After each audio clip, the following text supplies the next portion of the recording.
Hey everybody, Ian here from EssentialTennis.com, and with me is a very special guest. His name is Matt Hill. Matt, what's up? Welcome to this video. Good to have you. Hey Ian, what's going on, man? So Matt has a lot of experience coaching. I'll let him kind of tell his story here in just a second. But he and I attended Ferris State University together, the professional tennis management program. We played there on the team together a little bit, and since then, Matt has been going headfirst into the college coaching scene. So Matt, can you fill us in a little bit? Tell us a little bit about your journey as a coach the last several years. Yeah, no, absolutely. I mean, after leaving Ferris, I started coaching at University of Alabama for Billy Pate on the men's side, and spent 2 years there coaching the program there and working with their guys. And then from there, after finishing my master's degree, I took an assistant coaching position at Mississippi State University, and spent 5 years there with Per Nilsson. And then after the 5 years there, I took a head coaching job at University of South Florida, and recently just spent 4 seasons there. And now just recently this past summer, took the head coaching job at Arizona State to help this university essentially bring back their men's tennis program. It had been dropped in 2008 with a few other sports. And this is the first time in the history of the Power 5 conference where a university is choosing to bring back men's tennis. So it's a really exciting challenge and venture for us to kind of make the program whole again and kind of rebuild the connection with the alums and the community, and then also kind of get back on the national stage, which they were at, back in '08 when things got shut down. So. Well, congrats. It's been fun to watch you make the rise through the ranks in NCAA coaching. Tell us a little bit about the players before we get to today's topic, which is going to be completely focused on basically what it takes. What is the path? What is the journey to get to the professional ranks? And the reason why I have Matt on is because he's spent the last several years of his career working with players that are right there at the beginning levels and even kind of intermediate levels of professional ranks. Matt, can you fill us in a little bit on the players that you've worked with and rankings, points, their backgrounds, that sort of thing? Yeah, I mean, I guess dating back to even Alabama, we had a player, Saketh Maneni, who's currently on the Indian Davis Cup team. I think he's probably ranked somewhere around 150 ATP right now, and is playing the slams and is just kind of breaking through that level where he's getting the opportunity at the slams, getting to play Davis Cup for his country. He's kind of worked his way through the Challenger, the Futures and the Challenger, and then now he's getting to play much more ATP events. So Saketh is probably, being that was 10 years ago, is one of the older players that we worked with. At Mississippi State, we had quite a few guys that played on the tour. George Coupland got up to 400s, somewhere in there. I think Artem was in the 600-700s before he stopped, but he was doing really well. He had a lot of wins over J.P. Smith and Ryan Williams and some guys that are in the top 150 now. And then Louis Kent, played for a little while and was making semifinals of Futures and things like this. And then, just recently, Roberto Cid probably is the one that's doing the best right now. He won his first Future this last summer, went to Germany and played three Futures there and made semifinal. So he's, I think, after 4 or 5 tournaments, he's up to 600-700, and he'll go full time this January after finishing his degree. Also plays Davis Cup for Dominican Republic. But then, there's some other guys in the South Florida group that are pushing, pushing the envelope, beating the top 500 and working on kind of developing their games and building some points while they're in college. So, my goal has always been to work with players that have this strong desire to play on the tour. I think it's much more fun for me as a coach to get to work with guys that are very professional about what they do, are very serious about their games, and they're not just necessarily coming to college just for the college experience. They want that. They want to experience that and enjoy that and use that, but also use that as a tool to help them kind of move forward with their career as a professional athlete. Awesome. And that is exactly where our questions come in. So I've copied and pasted just a couple examples. I can't tell you how frequently I get asked some variation of these questions. So these are all copied and pasted from YouTube comments. So here's a couple examples. My age is 18 years old. I played tennis before when I was 13 until 15. Then I stopped playing it for 3 years. Now I'm going to Australia to continue playing tennis. Is there hope to turn pro, or is it too late? Another one, I used to play tennis when I was really young, about 6. I played for a while and was really good. Then I stopped. I'm 14 and I hope to become pro. Is it possible? I've never played any tournaments, but any opportunity I have, I'm outside playing tennis at home. And lastly, I'm 14 years old and I love tennis, but my family doesn't have much money to pay for lessons. I can do twice a week for a month, every other month. These are group lessons. I also try to play as much as I can whenever possible. Is it possible for me to be a pro player? So I could like read these for hours. We get these all the time. And the reason why I have you on today, Matt, is because I want your unfiltered perspective. What has the path been that these players that you're now working with, what have they had to sacrifice? What kind of training regimen and amount of time, tournaments, the whole 9 yards? I'm looking for like your perspective from working with these players. What does it take to go from a junior to being able to compete in futures or challengers or maybe even a low-level ATP event?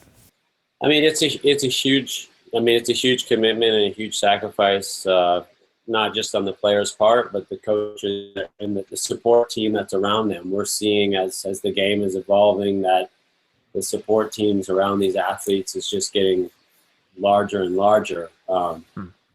And so, I think, there's a huge commitment level, but there is a huge difference between the junior circuit and the men's circuit. You're seeing guys that are doing well on the juniors, and it's not necessarily transferring to the men's circuit very well because the demands are so different at that level. It's just so much more physical. There's so much more thinking involved. There's so many other components that come into play in being a successful men's player. So I think, conversely, you could tell some of these young kids that even though maybe they haven't poured themselves into junior tennis, that's not the end-all be-all when it comes to being a successful men's player. Okay.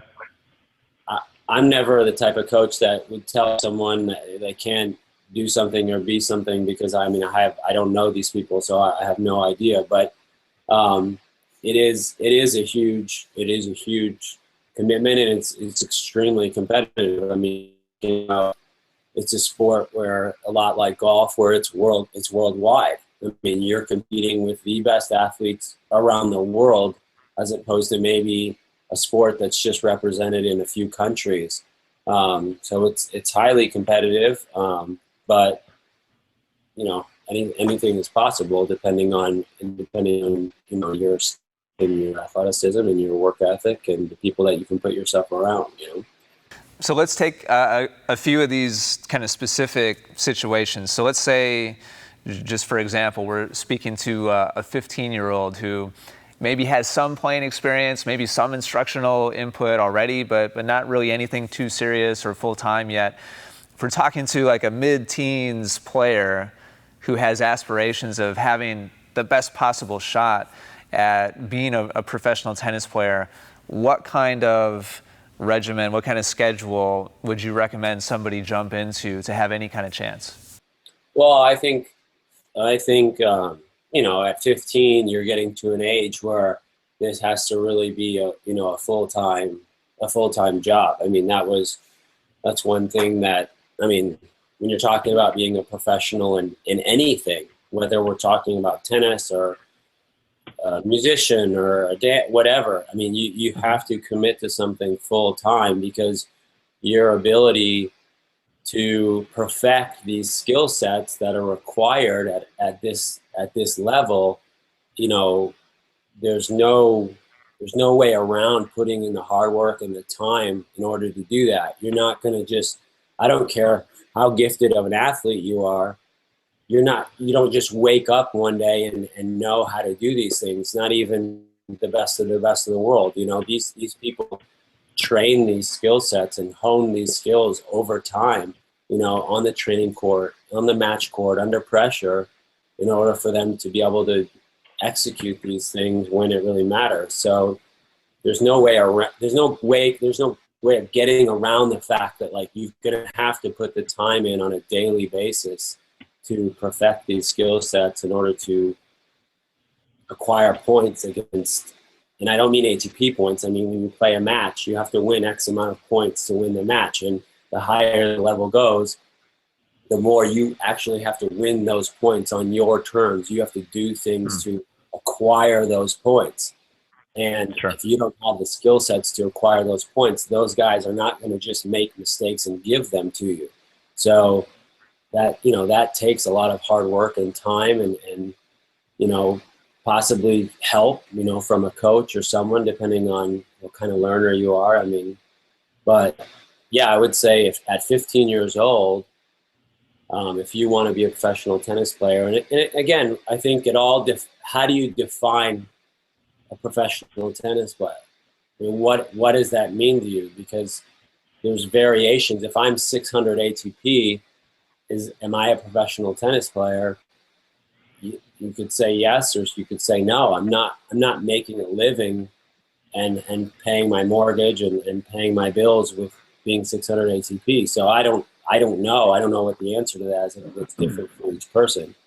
But I guess what your level of aspiration is, if you want to make money and make a living at this sport, you're talking, you know, 150, 200, somewhere in that range.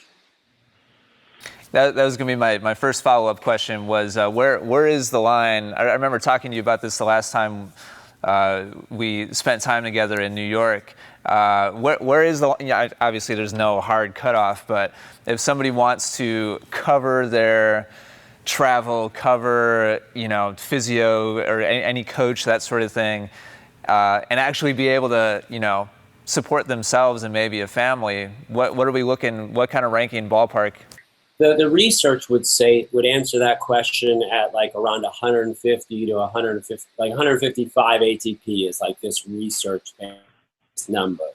But it doesn't take into account so many other areas that these players are picking up money, whether it's club matches in France or Germany, money events on the side, sponsorship that they're getting, even if it's 10K a sleeve for a badge or things like this. You know, and it also isn't accounting for how do you manage your expenses. You know, like, do you have a physio? Do you have a full-time coach? Do you have a part-time coach only at the slams or the major events? So like you said, there's no magic number because everybody's expense sheets look differently. You know, some guys just stay on clay and they stay in their region of the world and they don't really go necessarily all over, except to go to the slams to pick up the $40,000 check if they lose first round. You know, like it's all predicated on how you manage it. But I think, you know, if you're in a 150 range, you'll be doing fine. But, you know, 200, 250 range with the money that you can get from Germany and France, and if you're willing to do those things, you know, you can pick up money to where you can get away with, you know, where you're doing all right and you're living and you're not losing money, I guess is the best way to say it. So at most we're looking at a couple hundred people in the world. Men, is it similar on the women's side, or are you as familiar with the specifics on the women's side? No, I'm definitely not. I definitely wouldn't want to speak to the women's side because I'm definitely not as familiar with the numbers over there. But yeah, I would say, look, if you're 200-300, I mean, you're getting good money in different areas of the world if you're willing to make your schedule fit those things. Because obviously, if you're playing club matches on the weekend in Germany, you're not playing pro events those weekends. So you have to be willing to trade time off the tour to pick up cash over in these different areas. And you can do that. It's just you have to prioritize and what's work for you. So you used the phrase a couple of different times in your initial response to the 15-year-old, kind of specific example. You used the phrase full time. Let's just kind of paint a picture for that 15-year-old. So this is somebody who obviously we're assuming is in school, is a student, full time already. So keeping that in mind, what is a full-time effort, in your opinion, look like for somebody who's training to have any kind of opportunity to play professionally? Well, I mean, I would say, like, if you look at what the kids at the USTA are doing, they're working 3, 4, 5 hours a day on their tennis. I mean, maybe it's an hour private session in the morning with a coach, then some speed work, then they do school, and then they've got a 2-hour training block in the afternoon where they're training maybe in a group format, and then they're going to the gym and doing their physio. And so, yeah, I think if you're getting over, in my personal opinion, if you're going over 4 or 5 hours a day at that age, you're probably not giving 100% effort in those times. There's a lot of kids that we talk to that are, I'm hitting 6, 7 hours a day, and it's like, but they're just mindlessly hitting, and they're not purposefully training towards certain goals and being really focused and engaged during those sessions. When they do that, then you just can't train that much. It's much more difficult for your body to go 5, 6, 7 hours a day when you're really giving everything you've got, full focus, full effort. So I think it's an efficiency thing while you're on the court. But yeah, I would say 3 to 5 hours a day, whether that's tennis. I mean, it's definitely going to be tennis and gym work or speed work, things like this on top of your physio and stretching and prehab and rehab and things like this. And how many days a week? I would say 6. 6 days a week? Yeah. Okay, so 3 to 5 hours a day, 6 days a week. And what about competition? So that's just the training part of it. What's your viewpoint on how vital? I mean, we've heard the story of the Williams sisters on one extreme end of the spectrum, not playing competition until they got to the point where they were playing professional tennis. Obviously, that's not the normal path. What's your opinion on what the right mix should be? How important is playing tournaments?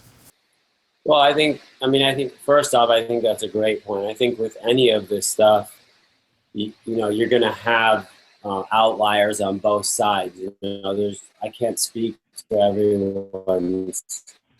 Obviously, I'm kind of speaking more of the normal, in my opinion, the normal path of most of these kids. Sure. But yeah, I think, tournaments it's important. It's incredibly important to put yourself in pressure situations and try to make decisions and see, execute under pressure. It's just a completely different feeling than when you're on the training court and you don't have some of those things available to you. And I think if we're talking about 15 years old, we're starting to talk about an age on the men's side and the women's side too, actually, because they develop even a little sooner, where they're able to start playing older competition and kind of expose themselves to maybe some more men's players and some older competition like what they would see out there on the pro tour versus under 15. I would say they're probably not physically developed enough yet generally speaking, to get that exposure against those older, stronger players. So the game then becomes kind of this more of a consistency-based pushing game, no weapon development. And so it's just it's apples and oranges to what they're going to need later on. So, sure. But yeah, I think competition is incredibly important. And I do think competition where you're playing, a third of the time where you're kind of one of the better players at the event, a third of the time where you're very similar to the field of the event, and then a third of the time where maybe the event is a little higher level than you and you're learning things and experiencing things and being exposed to some things that you don't commonly see maybe. That's where I think sometimes, especially in the United States, we get into trouble where we're just constantly playing against players of our own age. And that's a very difficult thing because you're essentially looking in the mirror with someone that probably has roughly the same weapon development, roughly the same weaknesses, mental weaknesses or strengths. I mean, you're really not challenging. You're not being challenged in a different form because you're kind of looking in the mirror most of the time. Whereas in Europe, when I'm over there quite a bit, I see them playing against, it's most of the rankings. A lot of times are open rankings. They're playing club matches against into that it's mental ability to adjust tactics and try things and figure things out and force the 16-year-old to think and manage weapons at a higher level. And the thing is that a lot of times the 16-year-old is physically capable of doing that. It's just his 16-year-old counterparts don't ever force him to do it. So it's, in my opinion, I think that's invaluable when we're talking about that is where the tour is. I mean, the tour is a men's tour. It's men's players. So playing some of that is gives you great experience, even at a young age. I mean, you had Nadal and Del Potro, and these guys were winning challengers matches at 15. So it's this is where those phenoms they're already producing these results. Now that's a freak example, obviously. Sure. All right, so let's kind of flesh out I want to be like as specific as we can be, while obviously, we're not speaking to a specific person, so we're going to give a specifically general, answer. So we're talking to a 15-year-old who's kind of just starting to want to take it seriously. So we're saying 3 to 5 hours of training a day, 6 days a week. Also, competition, very important. Let's say throughout a calendar year, how many tournaments? Let's say this is a kid who has not had much competitive experience up until this point. Should this player be trying to play a tournament, once a month, twice a month? What should the calendar look like during that year? Oof, that's a great question. My goal here is the people asking these questions, I want them to be able to look back at this video and have not necessarily specific advice for them, but just a general idea of what kind of investment. Hey, look, 2 to 4 tournaments, 2 tournaments a month would be, I think 1 tournament a month isn't enough. That's not going to be, because think of it this way. The tournament is information. It's a test. It's like taking a test in school. And when you get the test back, okay, I need to work on these areas. And then you go back and you do homework and you work on those areas. So if I'm just going to 1 tournament a month, I feel like that's too much training with I'm getting information from that tournament, and then for 3-4 weeks I'm working on that. That's too much training for that information, in my opinion. And again, I'm in college, so I'm used to playing every weekend and trying to adapt. Now, every weekend I think would be too much. It's not going to give them enough time to go back to the drawing board, work on things, fix things, adjust things, and then to go try it again. So I would say two tournaments a month would be a very good,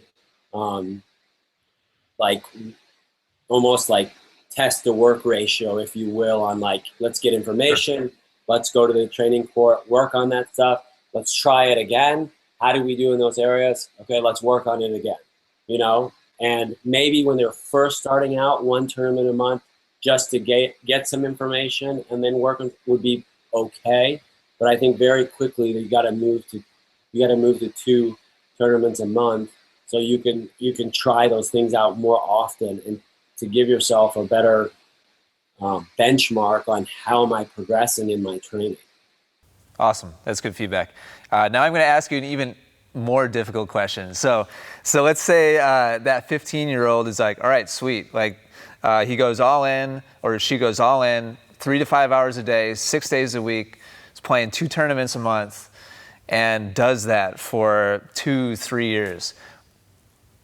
And again, I understand, this is a difficult position to put you in. What kind of results should this person be looking for to have some kind of indication of, is this in the cards for me or not? Obviously, the question is a little tricky because we don't know what level they're beginning at, you know? So if they're beginning at look at Francisco. Francisco, who played on our team, he didn't start tennis until 15. That's amazing. It's pretty incredible when you think about the level that he was playing at when we saw him at 19. So it's very difficult to to say okay, this result is what you need to have, because I could tell you the results of the guys that are in the top 100. I could tell you the metrics that they're tracking at if you wanted to know that, because they're, at 15 years old, 16 years old, they're one of the best kids in the world on the ITF. By 17 and 18, they're typically top 1,900 ATP. By 18, 19, they're top 400 ATP. By after that, they're kind of off and running. That's what the research shows for the elite guys that are in the top in the world. They're hitting, by 18 years old, they're 300-400 ATP. Okay, so let's just to narrow it down to make it a little bit more manageable. So let's go back to our example player of somebody who maybe played a little bit before the age of 15, but nothing's super serious. Like, they're just now committing to really go all in on this. So it sounds to me like what you're saying is we need to give this at least 3, 4, or 5 years of full-time effort before we can really make any judgment, is what it's sounding like to me. Is that accurate? Look, and the positive thing for this person they need to understand is the age of the average pros has just gone way up. You're talking the days of watching guys 17 or 18 years old winning slams, and that's not happening. The media shows you the freak phenoms that are 18, 19 years old because that's sexy and that sells, but that's not the norm, even for the pros. The average age of the top 100 is in the 28 range now. That's 28. That's super old. That's guys that graduate from us with 20. They're 21, 22. They still have 6 years to get there. You're telling me there's still hope for me, Matt? There's still hope for you. All right, I'm gonna come train with you. Let's go. The number one player from Dominican Republic that plays Davis Cup with Roberto. He was just playing in Dominican Republic, playing some futures here and there at 30. Awesome. Literally, if you read his story, it's incredible. He broke through. Someone said, "Hey, you should go try it." "Oh, I'm too old," and he went. Someone paid for him to go try it, and he went and tried. And the guy's top 50 now, and he's 36. Awesome. Old. It's so. Yeah, the good thing is for a 15-year-old, it's not. You've got a long ways to go before you're needing to catch the average of the professional athletes. But. So even if this 15-year-old is, let's just say, is really talented, what are we looking at for minimum buy-in to have any kind of real feedback as far as if it's possible to be able to compete on a world stage? How many years of investment are we looking at? Well, I know obviously, it's a tough question. I know it varies a lot. I gotta say 4 to 5 years for sure. Minimum, or Well, yeah, I think I think, look, if this person it took Dimitrov, he was number one in the world at 18. Everyone thought he was the next Federer, right away. It took him 3 years to get to the top 100. That's a guy that has a full team, federation, all the money, all the access, agents, wild cards, the whole nine.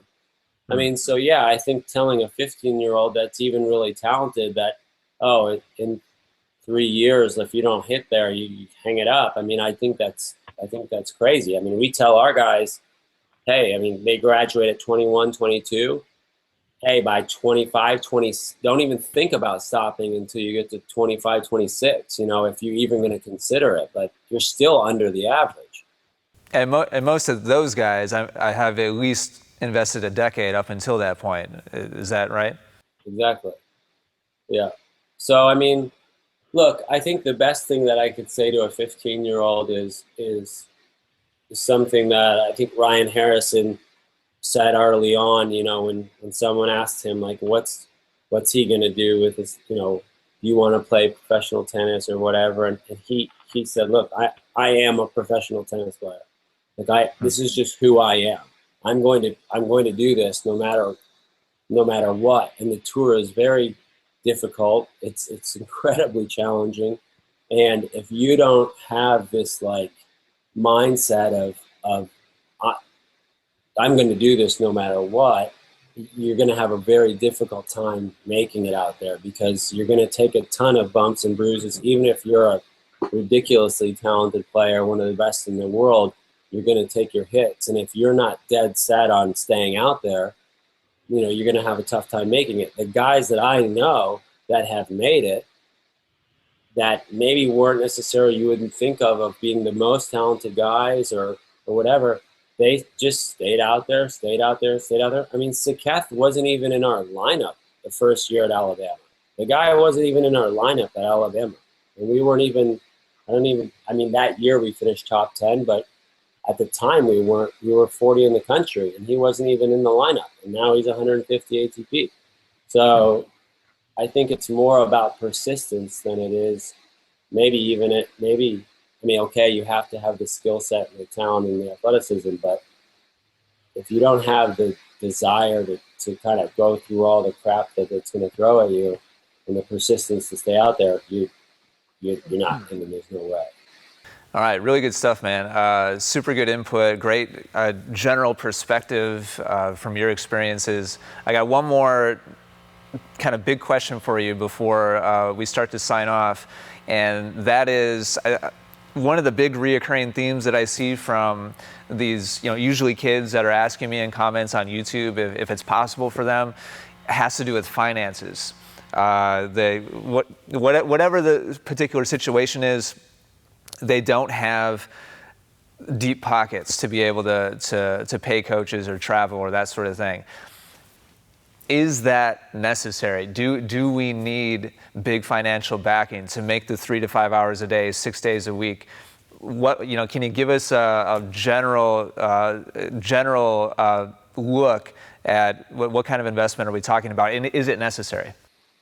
So, look, I mean, the 3 to 5 hours a day, that was something. I'm glad you brought that back up. I'm not saying that someone's got to go hire a coach privately and be coached 3 to 5 hours a day on their own.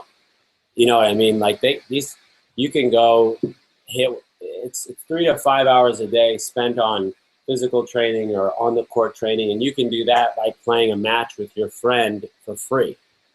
So by no means am I advocating that people need to hire coaches for 3 to 5 hours a day, 6 days a week. I don't think 99% of Americans could afford that. Sure. So putting that piece aside. Look, I mean, it's not cheap to play tournaments around the world. I mean, that's just common sense. When you look at the Futures circuit or the Challenger circuit or the ATP circuit, these tournaments are all over the world, and this is where they are. And you have to get to these events to play them. So ultimately, at some point, possibly not in the development of the athlete and their skill set and their level and everything, but at some point when you're ready to start playing these events, yes, I mean, you're going to need money to either to get to these events, to stay in hotel, or if you can be fortunate enough to get housing and eat at the events. I mean, there are going to be costs associated with trying to make it as a tour player, and it's definitely not cheap. I mean, we typically tell our athletes when they finish, $60,000 a year is a pretty good number to kind of shoot for, with having a part-time coach. That's a part-time coach, and then traveling and getting around the world the way that they would need to. So it's definitely not cheap. There's ways to offset those funds by, like I said, playing money events in the area taking weekends away from your pro calendar and putting money events in for those weekends, or playing club tennis in different countries. And then, but yeah, from the developmental phase, I think, look, it's definitely not anywhere near 60,000. I think you can be very intelligent about your region of the world that you're living in, and training and playing, whether it's men's opens in your area or tournaments around your area. Most areas of the world have, I shouldn't say that. Most areas of the United States have enough tournaments kind of somewhat in their region where you're not having to buy plane tickets all the time or hotel rooms all the time. But yeah, I guess the best answer to that is when you are ready to go on the tour. Yes, you're going to be looking at, I would definitely range $30,000 to $60,000 a year in expenses, depending on how willing you are to fly to where you are on the acceptance list cuts, because that's kind of what it comes down to. You're going to sign in for 4 or 5 different pro events at the same time. You're going to watch those acceptance list cuts, and where you're in main draw, a lot of times you need to go. So it gets expensive when you're kind of having to bop around last minute sometimes, or going to places that you weren't planning on going. So if I'm hearing you correctly, early on, there's ways to be able to develop without having to invest big money. But at some point, if this person wants to have a shot at being a full-time, tour professional, the investment has to be there, it sounds like. Yeah, someone's gonna have to pay, whether it's a federation, whether it's a sponsor, whether it's your family. Someone's gonna have to cover your travel expenses, because this is a worldwide sport, and you're gonna be most likely traveling, at least around the country that you live in. All right. Matt, thank you so much. We're just kind of starting to scratch the surface here. Obviously, we could go a lot more in depth on a lot of these topics, but I think this is a great place to start. If you're watching this right now and you've been listening to Matt and you have questions about any of these topics that we've discussed, leave them in the comments down below. If we get enough interest, I'll definitely have Matt on. If you're open to that, Matt, maybe doing a follow-up. And we'll answer some of the most popular questions that we've received from viewers. I think this is super, super valuable for a lot of players out there, especially younger ones who, they have those big, dreams and aspirations in their mind, but they don't necessarily know anybody who has the experience working and developing the players at the level that you have. So thank you so much for your insights. What's the best way for us to be able to follow you and your players in your program and kind of keep up to date with what you're up to? Yeah, probably the easiest way right now is through the Arizona State Athletics website. We're just bringing the team back right now, so we're in a recruiting phase and a development phase right now with the program. So we won't be starting competition, NCAA competition, until next fall. Okay. So that's kind of when we'll be kicking off, is fall of 2017.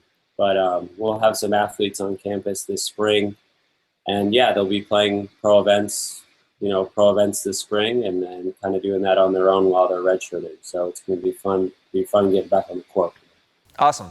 Well, thank you so much for your time. Thank you for your inputs and sharing your expertise. I appreciate it, and I know all my viewers are going to appreciate it very much as well. And hopefully we'll have you back on in the near future. Yeah, thanks for having me, and I appreciate it.